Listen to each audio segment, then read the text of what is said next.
শেখ হাসিনার চেয়ে ভয়ঙ্কর হবে এদের বিচার, শেখ হাসিনার চেয়ে ভয়ঙ্কর হবে এই জালিমের বিচার। এখন কখনো হয় নাই, ওনারা আমাদেরকে এক সপ্তাহ আগে নোটিশ দিতে বলছে কাউন্টার সরার জন্য।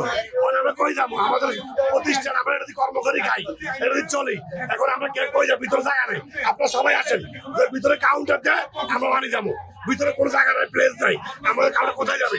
এখন আমরা চিন্তাই করতে হইব, চুরি করতে হইব, আর কোনো অপশন নাই। আমাদেরকে বাসস্থান করে দেন, তারপরে ভাঙো, আমার দাবি নেই। আচ্ছা, বন্ধ করে দিলে আপনাদের বিকল্প পথ কি হবে? বিক্রি করতে হবে, চুরি করতে হইব, গাড়ি দেবো, মোবাইল টানতে দেবো, চিন্তা করতে হইব, আর কোনো অপশন নাই। অপশন এটাই।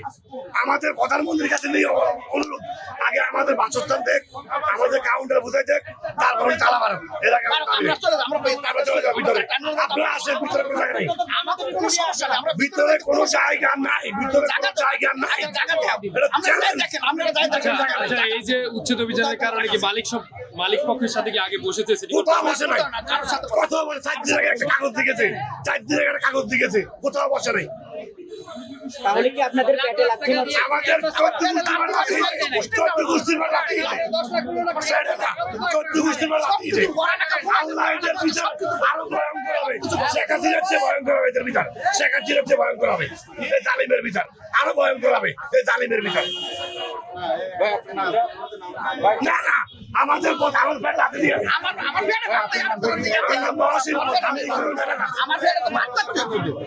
আমি কারো কথা না, আমি বলছি আমাদের ভিতর জায়গা করে দেখ, প্রতিষ্ঠান আমাদের দুঃখ।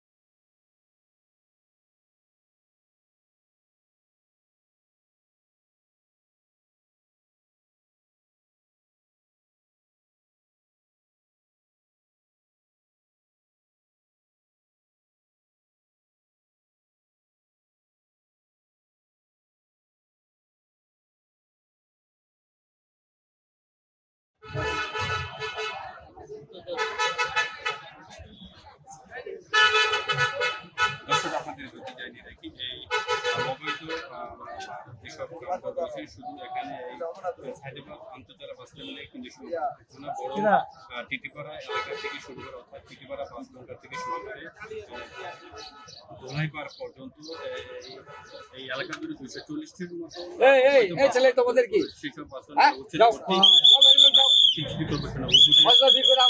পরিচালনা হচ্ছে।